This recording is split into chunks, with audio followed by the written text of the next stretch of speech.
What is good, and welcome to episode 387 of the most black and gold podcast on the interwebs. This is Defenders of the Bank, and it was a rough one in Austin, Texas over the weekend as all of the streaks, whatever streak we had, they all came to an end courtesy of a 1-0 loss to the Verde and Black. You know my voice, it's the Scarf, J.R. Liebert, coming to you live from Lawndale.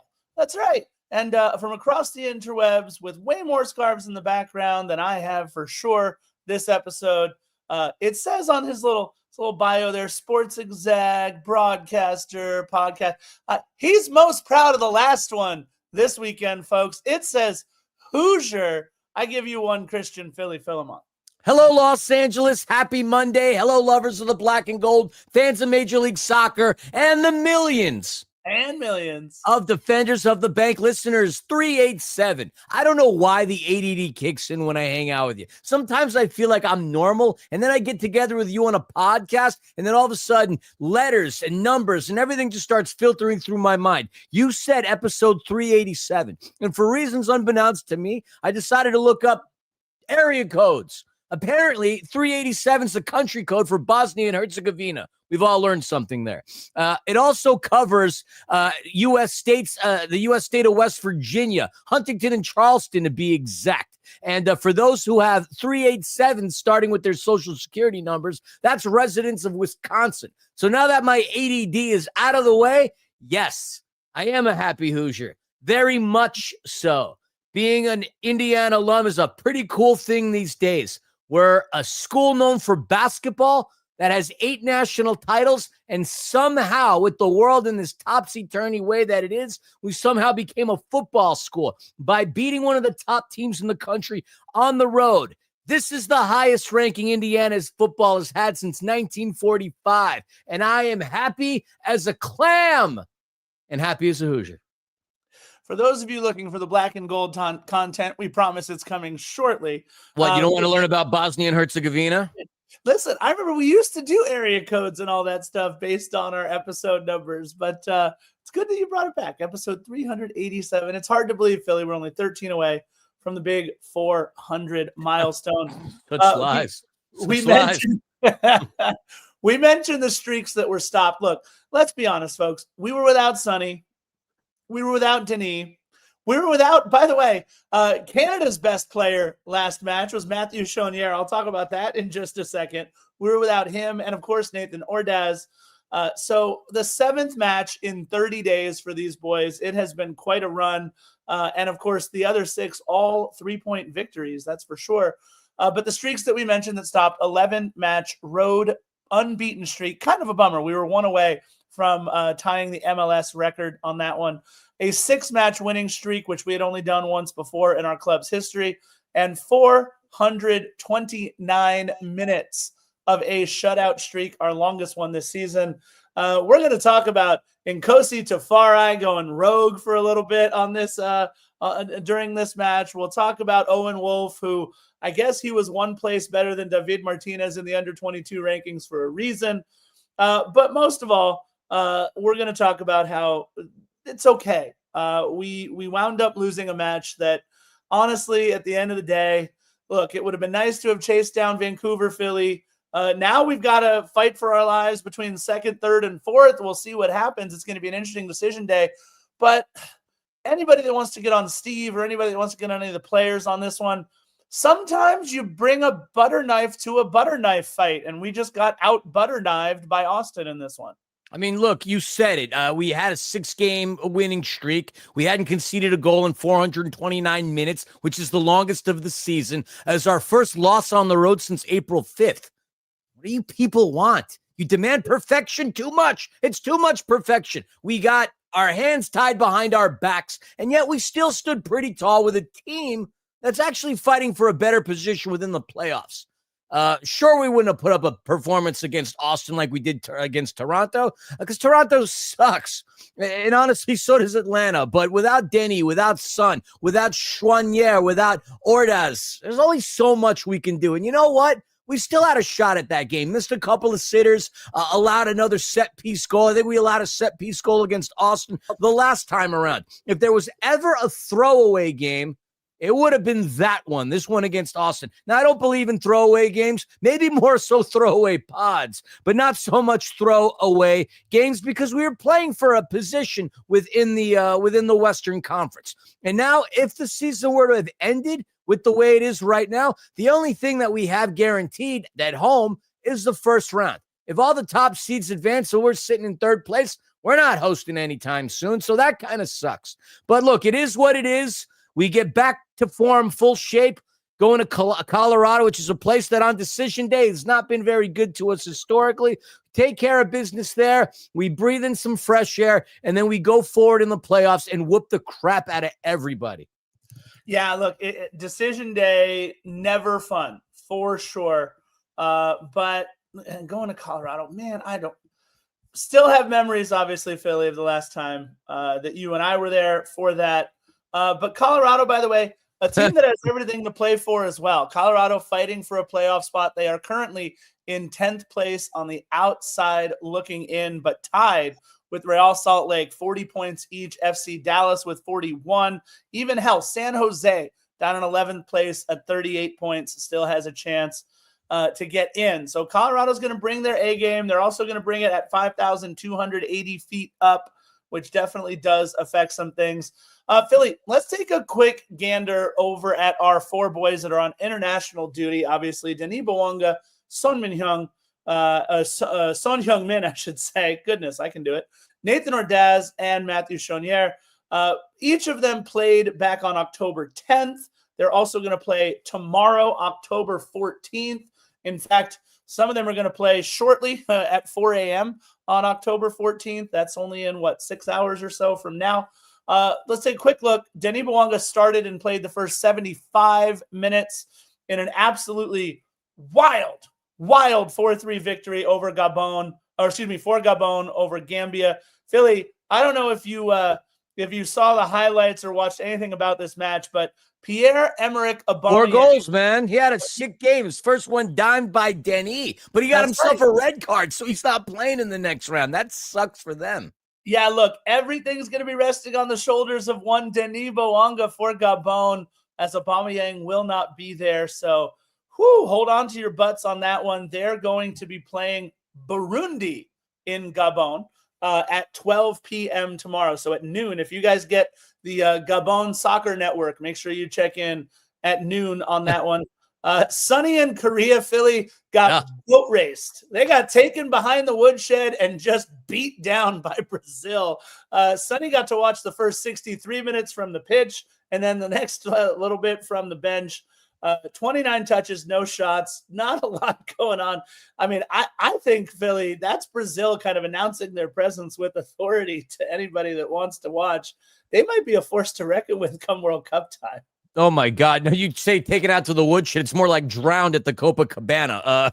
That's pretty much what happened to South Korea. Look, yeah. Brazil's Brazil. At a flip of a switch, they could go out there and beat anybody. This still is the country with the most World Cups, period. 5, next to my Germany and your Italy, by the way. Your Italy just never ceases to amaze me, by the way. Just such a fascinating team to watch during World Cup qualifiers. I won't poke fun at you. But, yeah, 5-0 is a tough result, regardless. I'm going to lose my mind. I'm going to lose my mind if we don't qualify. Anyways. I'm just going to laugh even further.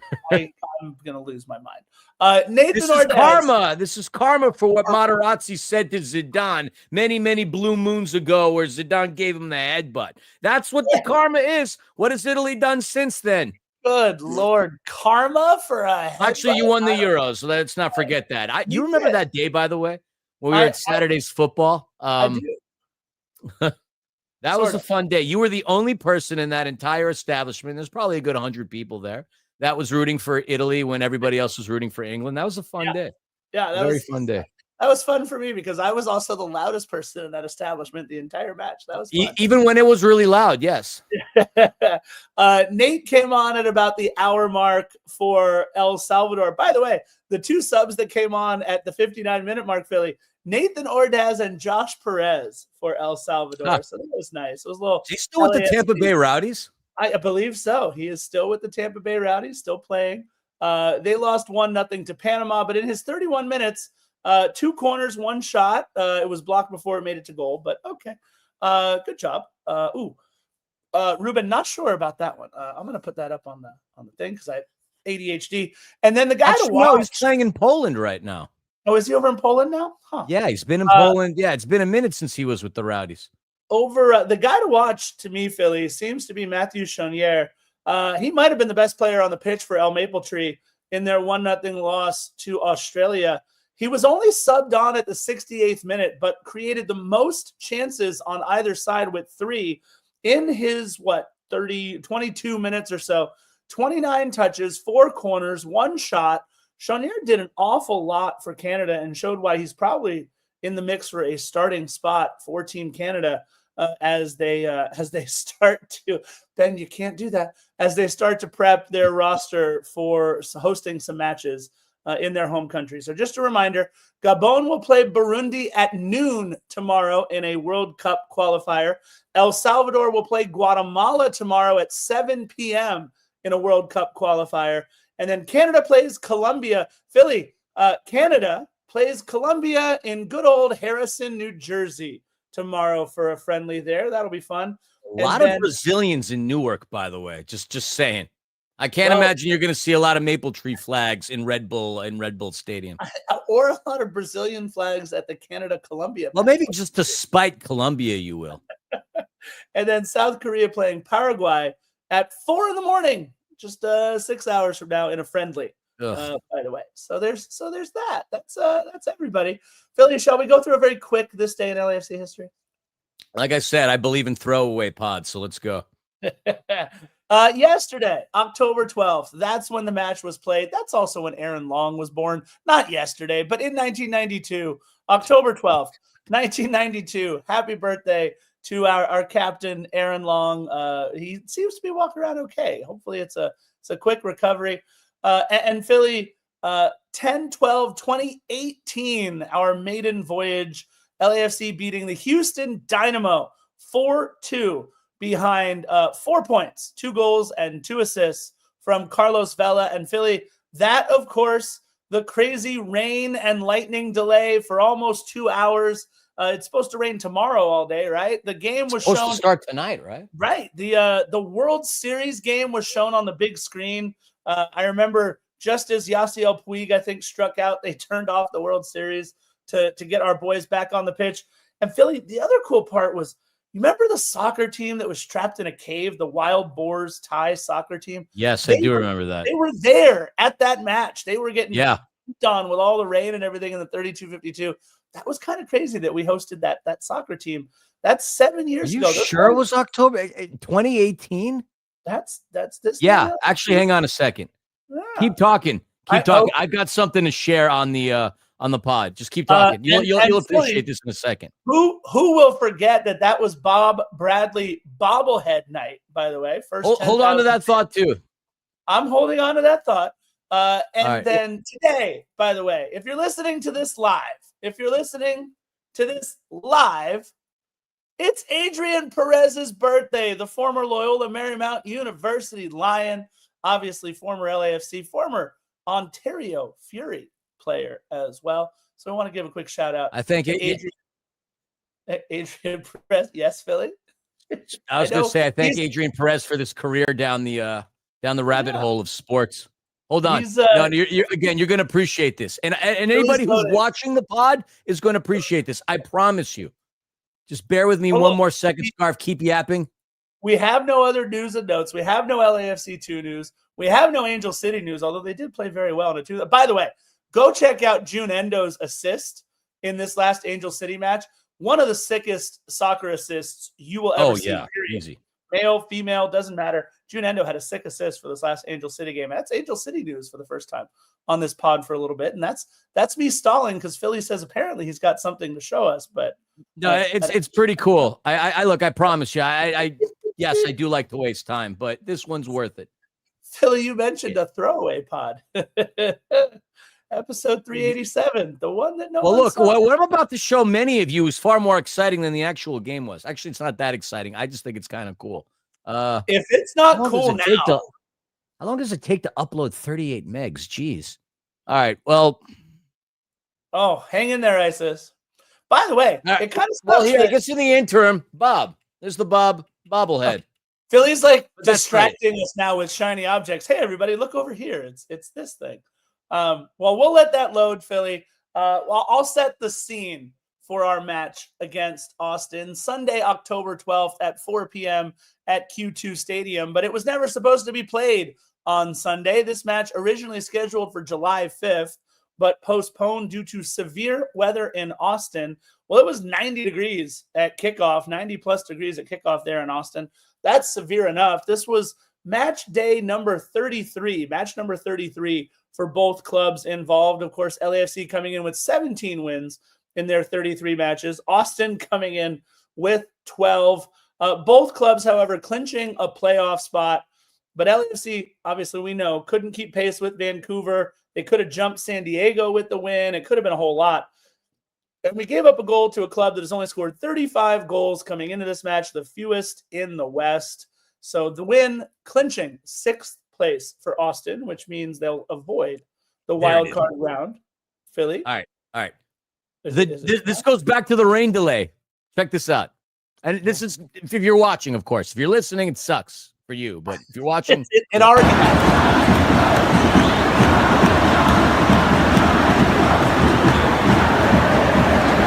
Rain in LA.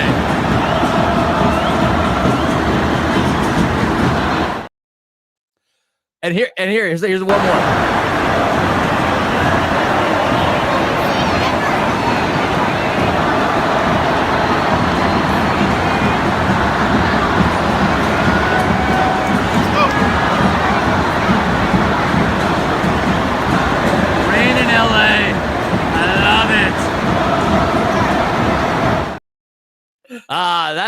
I love the fact that I have so many of these things. At some point, we need to do a pod and put like some of our best clips, period. Like when Ilie scored the goal from our vantage point in the MLS Cup final, it'd be kind of cool to do a compilation of Philly and the Scarfs, best video clips live from Founders Club. But yeah, that was that date. It's hard to believe that we played a game in such torrential downpour. Look, my favorite part of all that, here's what I remember. And look, this might be a little schadenfreude for all of you. But Philly, do you remember we're watching the rain come down? We're like, oh my God, this is terrible. And the way that BMO's roof is situated, pretty much everybody on the west side of the stadium, which is where we sit, they were relatively dry, unless you paid for the really expensive pitch side seats. And those people were getting absolutely drenched with the way that the roof was angling the rain to come right down on their seats. Like the first 2 or 3 or 4 or 5 rows, like the most expensive seats in the stadium, just got absolutely dumped on that one. That was a crazy night, man. It really was. When we go through the one where we clinched the supporter shield against Houston, I keep mistaking the rain delay with the night that we beat Houston and clinched the supporter shield in 2019. If we ever get to that one in this day in LAFC history, I actually have a goal from that game that I caught live. So many cool things that, thank you, Ruben. I thought that was a cool video too. Warn me beforehand. Maybe what we should do is a pre-production meeting before we do a pod, something you and I never do because we just pretty much get together and yap. Let's go through these, and then maybe we can actually find videos to highlight some of the stuff that happened, because I've got footage going back to when Bank of California was a hole in the ground, and we're wearing construction helmets. You know you have access to the doc. Yeah, but I don't like reading the doc. I'd rather just talk about it. I am here to pod, not to read. Let's get into player availability. We know the 4 that would be out on international duty. Players who are out for the season, Igor Jesus and Aaron Long. And I have no idea what's going on with Odin Thiago Holm, but he's out and he's hurt. And I don't think we'll see him for the entire rest. He's in Asgard. Yeah, but he might as well be. A couple big names out for Austin. Brandon Vasquez and Mirto Uzuni, both of the 9-goal scoring feat of the season. Brandon Vasquez out injured for the rest of the season, and Mirto Uzuni, along with Alexander Svatok and Julio Cascante, out on international duty. Philly, Austin, normally a team that we handle pretty well if you don't count the last couple matches. 7-3-2 overall, but I mean, they seem to have our number lately. Or the 2022 regular season. They seem to have had our number there as well. Yeah, look, the history has been better. Going to Texas has historically been awful for LAFC. Whether it's Austin, whether it's FC Dallas, whether it's the Houston Dynamo, it's never that nice going down to the Lone Star State. But with Austin, again, with the kind of team that we had, I felt like we would put in a pretty good performance, all things considered. Jeremy Abobasi going to get the start up top. Jeremy Abobasi scoring goals. We'd end up starting with, I get it, depends on who you're asking. 4-2-3-1 is what MLS had them starting out. I don't know if that was truly the formation. Lloris, no more clean sheets, no more shutout streak for him. Ryan Hollingshead, who had a rough game playing with LAFC the other night. And Kosi Tafari, Ryan Porches, Sergi Palencia.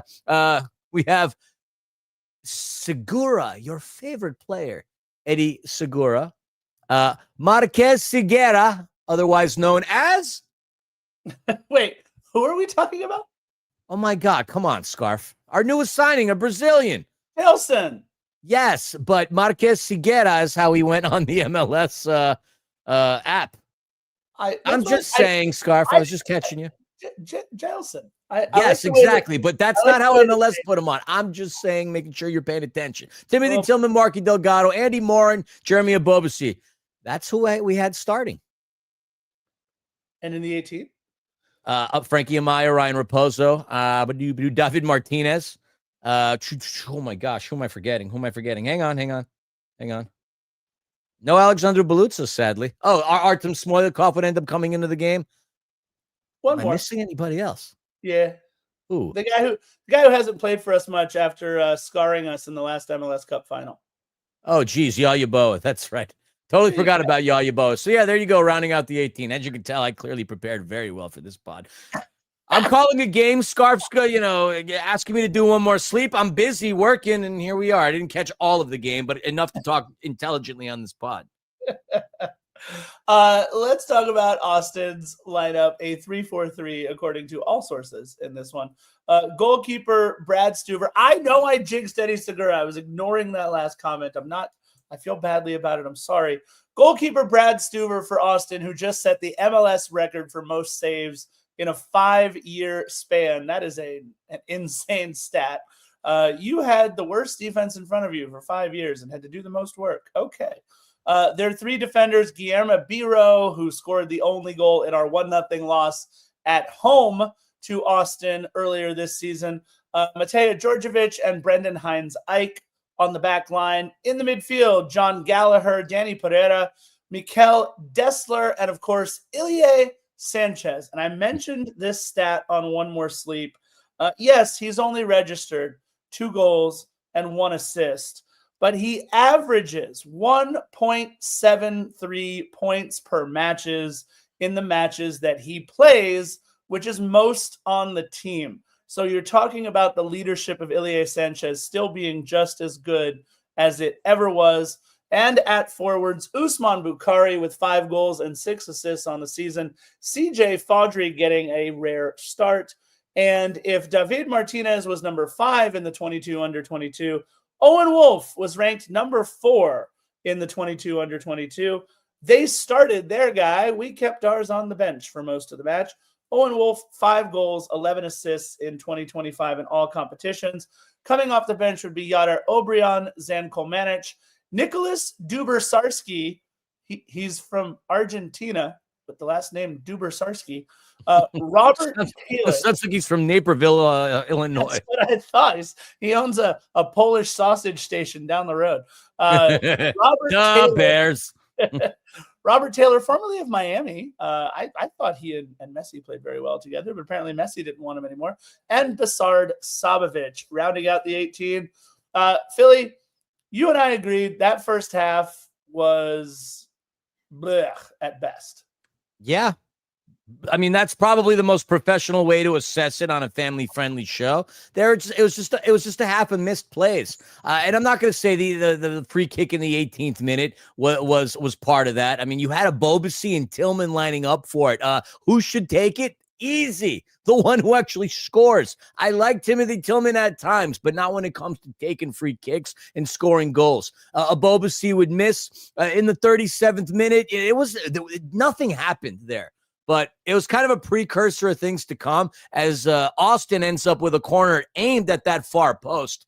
That would be a precursor of the crap to come. But the most interesting play that happens occurs with Sergi Palencia in the 41st minute, Scarf. Across in the box that pinballs around, Porteous heads it, and Bobasi had it. He caught it on like the come up. He didn't catch it at the right time. His timing wasn't the greatest. Bats it over the crossbar, but that's really it. That's it in terms of total offense. We had 2 shots in the first half. They had 1 with none on target. There really is nothing to talk about as far as the first half is concerned. But if Jeremy Ebobisse slots that home in the 41st minute, we're at least walking out of here with a draw. Yeah, look, the only other thing I wanted to mention is stoppage time. They showed the board. It said 2 minutes. Yeah, and then they went right to break. And then the referee blew his whistle after like 30 seconds, and I have no idea what happened. He went right to Ilya, went up to him, and like I think they had a laugh about it, and they're like, all right, we're done. So much for 120 seconds worth of action. I think they really tacked that on to the stoppage at the end of the first, at the end of the second, because I really didn't think we needed 5 minutes at the end of the second half either, but that's just me. Yeah, there was a lot more stoppage time than needed. Frankie Amaya comes on for Jailson at halftime for LAFC, and honestly, Philly again. You mean Marquez Siguera? Yeah, sure. Yes, for Jailson. 70th minute, you get Artem coming on for Ryan Hollingshead. You got David Martinez coming on for Andrew Morin, and then Usman Bukhari comes off, and I only mention that because he was their best offensive player up until that point in the match. But Philly, yes, you and I. Hands down, you and I, our favorite moment of the match. And yes, we are already approaching the 81st minute as we are breaking down this match.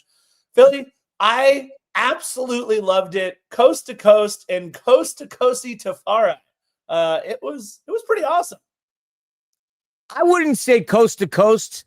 Maybe box to box, 3/4 of the length of the pitch at the very least. Beating defenders, showing us that long galloping stride that he has, cutting into through that right wing and getting a nice shot at Brad Stuver. And Kosi Tafari nearly gets himself a great goal. That was the play of the game. That's where we were all excited. We would all lost our freaking minds at that point. He just did his hair up all fun and whatnot. It would have looked really cool on a highlight reel to having Kosi Tafari register that goal in the way that he did it. It's a great buildup, our best buildup. Sadly, Stuver had other thoughts. He went with his hockey goalie kick save on the play. Yeah, and look, if Nkosi puts some air under that one, it's a goal reminiscent of the Mohamed El Munir run on that same upper sideline. What I love is it came out of nowhere, right? Like Nkosi just kind of decides, all right, I'm going on walkabout for a little bit, guys. I'll see you later. Who cares about defensive positioning or anything else? Unfortunately, just a couple minutes later, look, LAFC's defense has been very, very good over these last several matches. You don't get to a 426-minute shutout streak if it's not. And honestly, you're going to give up goals on set pieces on occasion. It's not like this goal or this set piece was defended poorly. Sometimes teams just execute a quality set piece, and that's absolutely what happened. It looked like it might have been Eddie Segura that got a deflection on this one. Might have been. No, it was. Yeah, it came off of Eddie's dome for sure. I know. I'm just bummed about it. But I don't know. Not bummed by the fact that Owen Wolf easily slipped in front of Timothy Tillman, who got caught wolf watching. So that's the hard part, right? I don't know what Timothy Tillman is doing on that set piece. I watched it over and over again. I know he's supposed to have back post, right? Like clearly he has back post responsibilities there. But is it back post but crashing defenders? Is it back post and take away that angle? I don't know what he was doing, but if his job was to cover Owen Wolf, he did a great job of covering his backside. And that's yeah, he did. He got bit by ball watching. It's as simple as that. Wolf was a little more crafty and clever in terms of finding his space. And Kalmanich, look, it all started with that. Yeah, again, and unfortunately bounces off of Eddie Segura's head. And it was off that far post, which is going back to the 37th minute, what I talked about, a stat that wouldn't matter. But it seems as if that was the game plan from the get-go by Nico Estevez, is just to go fire those set pieces in on that far corner, because on that far back post, because that maybe LAFC is susceptible to it. He clearly saw something because they kept attacking on that way in that manner, and they succeeded. Unfortunately, it wouldn't have been the success that it would have been had maybe not taken the deflection, but look, it is what it is. At that point, you got to just chalk it up to poop. That's really what it was. Just, oh, crap, a scenario like that. There were so many occasions where LAFC got beat on nice forward counters by Austin. There's a play in particular where Nkosi Tafari really gets away with a foul on the right. There's another play with Sergi Palencia. There's plenty of times they got back to thwart any kind of attack that Austin would have. As much as they tried to get ahead of LAFC's back line, they did a great job. Unfortunately, it was the set piece that screwed us in the end. But look, it is what it is. I'd rather take the L right now on the chin than do so in the playoffs. I don't like losing, period, not when it comes to any of this stuff. But I'd rather lose without our top three, really without arguably our top four players, certainly a player that's made an argument for being our best midfielder in that of Mathieu Chouanière, and then obviously our top three scorers. I'm okay. If there's ever a game I'm okay with an L, it would be this one. Yeah, no, look, I don't disagree. You and I are the same. We're never okay with taking a loss, but I also think, and my jinx on Eddie Segura, yes, I know. Oh my God, I was thinking the same thing about I was like Gordon Bombay Jr. or 3 or whatever. I thought the same exact thing, Ben. With Nico Estevez. I'm not making an excuse for him, but if you look at a player that has maybe been used the most and most differently since Sonny has come into the lineup and we're playing this 5-3-2, 3-5-2, Timothy Tillman has shouldered a lot of offensive responsibility, defensive responsibility, and he's become much more than a box-to-box midfielder. He has been asked to push up offensively. He's been asked to track back defensively. And I've really been impressed with the way that Timothy Tillman has played. There hasn't been a lot that showed up on the stat sheet, but I think that during the run of play, Timothy Tillman has been as good as any midfielder in MLS over the last 5 or 6 or 7 matches. He's really been given a ton of responsibility. But what we continue to see are on these set piece situations, sometimes he does get caught sleeping, and I think that's what happened in this one. Philly, the other bummer on this one is LAFC came into the match sitting on 499 goals for their all-time performance in Major League Soccer, and they're still sitting on 499 goals. So I was hoping it's going to be Denny that breaks it. We all know in Colorado, in Commerce City, at Dick's Sporting Goods Park, the only arena, facility, professional sports building of any sort where we didn't have to pay for parking. Yeah. It's the weirdest thing. This is the weirdest thing. Drive up. You got to drive up. How crazy is that? What's crazy is you're looking around. You're really thinking Dumb and Dumber, that Rocky Mountains, that John Denver's full of, man, like there was nothing around Commerce City. It was, we might as well have been just outside of Lincoln, Nebraska. Yeah, Lafferty says in the chat, could you imagine if the 500th goal was scored on that Nkosi Tafari run? You're absolutely right. Look, and it was Lafferty. He came up with, I think it was a little bit of a different version. But either way, I do want to give Chris Lafferty credit for the Nkosi reference, because that was Chris Lafferty. Thank you. Philly proofreads his comments. Either way, yeah. Look, the bottom line is LAFC can finish anywhere from 2nd to 4th, depending on what we do, what San Diego does, what Minnesota does. And I got to go back and look, because Vu, I think, is the one that asked it in the chat. What needs to happen for us to qualify for CONCACAF? What needs to happen? Yes. And from what I understand, all right, there's a spot that goes to MLS Cup winner Yep. There's a spot that goes to Supporter Shield winner. Leagues Okay? Cup Right. performance. Well, hold on. I'm just looking at the spots that are. I'm looking at a document right now. There are 5 spots that are allocated for MLS, no matter what happens. Right. And it's the Supporter Shield winner, the MLS Cup winner, and then it's the MLS Eastern or Western Conference regular season winner. So that's going to be interesting, right? Because that's the team that's not Philadelphia. So it'll be the Western Conference regular season winner, right? And then it says the Supporter Shield next best club twice. We can't get into any of those spots, I don't believe. And the thing that complicates it, you guys, and I'll go back and I'll do a full deep dive on this. I'll look when I have time. The thing that complicates it is that Vancouver got in by way of winning the Canadian Championship, which complicates how the next ones are drawn out in the Western Conference. And so we've got to go back and take a look. I'm not going to chat GPT it because it gave me all kinds of wrong information last time. So, well, the one information that it didn't give you that's wrong, and one thing that absolutely assures us a spot in the CONCACAF Champions Cup, to quote the movie Major League, we just win the whole thing. We win the MLS Cup. Then we don't have to have that argument anymore. We can't defend the U.S. Open Cup. I mean, I still, if we don't play in the U.S. Open Cup and don't get a chance to defend that title, we're still the champs in my eyes. Why not? Because you know why what? not?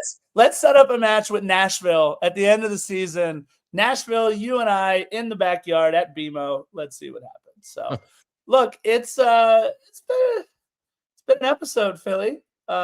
It's good. 37 minutes. Can we at least talk about one thing that kind of annoyed me? Clearly, it annoyed Steve. You mentioned it towards the end. If you recall, there was and I don't recall who. There was a long ball into the box on the right side. David Martinez didn't bother making a run for it. You remember what I'm talking about? Yes. And then the camera instantly pans over to Steve, and he gives one of these like, "What the hell?" kind of comments. And then if you listen to him during the press conference when I think it was Josh Gross who asked him, what his thoughts are on David Martinez. Of course, he started out the politically correct. He's been some bright spots for him, but he's clearly not happy with the way the kids played, not only in the last match, but in the previous match as well. When he has the opportunity to truly shine without Denny, without Sonny in the mix, what does he do? What does he do? Not only does he not show up, but he doesn't hustle. Fine. If you're going to get the minutes, you get at least hustle. I think that should have been a scenario where he could have acted, maybe thrown in some of his speed, got a ball back. There were a couple of things that he did when he subbed into the match. He made a difference. He was a pain in the rear to Austin. You can't tell me he ran out of gas at the end. I mean, forget the body language. The fact that there was a ball in the box, he didn't even bother playing it. That's to me, it's like, as a coach, I would understand why that would piss Steve off. But I mean, as a fan, as somebody watching it from the perspective of somebody who's a play-by-play broadcaster as a profession, he should have done something about that. He really should have. 21 minutes played for the 19-year-old, 14 touches. 14 touches. 3 in the opposing box. He did make 2 tackles defensively, recovered 1 ball, won 3 out of 4 ground duels. I'm looking at all of that over at FOTMob and thinking, okay, that's all great. Expected goals and assists created 0.01. 0.01. Very simply, Philly, David Martinez has been a disappointment. I think that we need to move on from David Martinez because he doesn't look like. I completely agree. Right as I was about to say it, Ruben said it. Can't with you, Ben. David Martinez, I don't know that he wants to be here at this point. And I think that he knows with certainty that if we re-sign Denis Bouanga, and that's something that needs to be talked about, by the way, maybe on next pod. If we re-sign Denis Bouanga, there's no room at the end for David Martinez at this point. It's Sonny and it's David up top.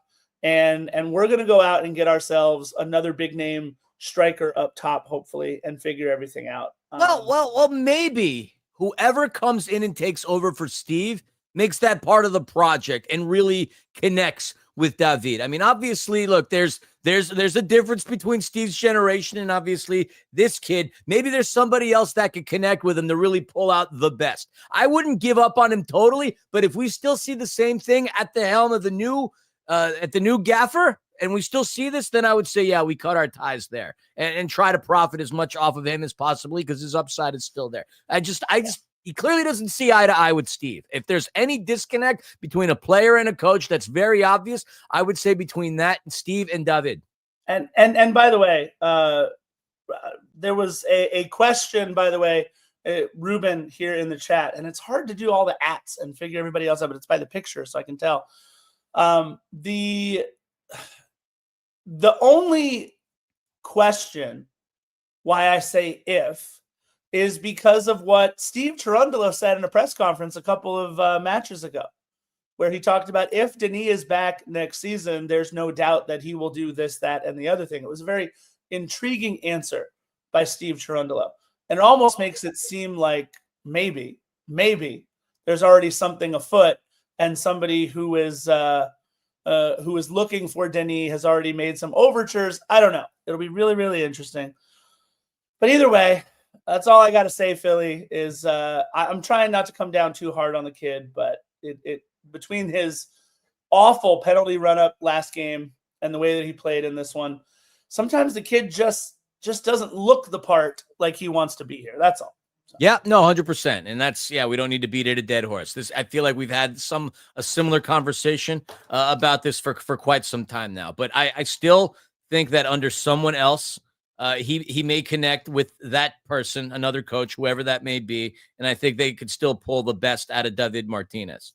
I think with Steve leaving the end of the season, that opens up a lot of interesting scenarios. It could, for better or for worse. I don't know, obviously, what the future holds in that respect. I have not been given any insights. I haven't heard from any of my sources or my moles or anything in regards to who the next one could be. I have suspicions on who I think it could be. But either way, next season will be a very interesting time at LAFC. And for the Dolo haters out there, keep the receipt. I promise you, at some point, you'll say you miss Steve. I promise you will. Absolutely. All right, Philly, we've managed to talk a little bit longer than I think we wanted to about this match. But the good part is on October 17th, we've got one more sleep for the regular season. And I believe, Philly, that one will be featuring Lafferty and myself. I know you're calling a few games in, remind me where you're going again? Cincinnati? I'm going to the MASL Combine in Oklahoma City, and I'm doing the broadcast for USA Mexico indoor men and women. And I also get to call this alumni game of legends indoor between members of Club America and Chivas de Guadalajara. You have the likes of Marco Fabian and Miguel Ponce playing for Chivas. I forget who there's going to be playing for America, but some really big names that once donned the jersey of Las Águilas and obviously Chivas. So that'll be a good one. I go to OKC on Thursday. I'm back on Sunday. I call UCR women's soccer. And then on Monday and Tuesday, I recover because I'm going to be dead. 4 games in like 2 to 3 days. I'm going to be a wreck. Well, there you go. You sound like Large Marge from Pee-wee's Big Adventure. As long as you don't start looking like her, that's okay. Look, it's going to be fun, you guys. We got one more regular season match at Colorado on decision day. So many permutations. Who knows what's going to happen? Cats and dogs living together. Mass hysteria.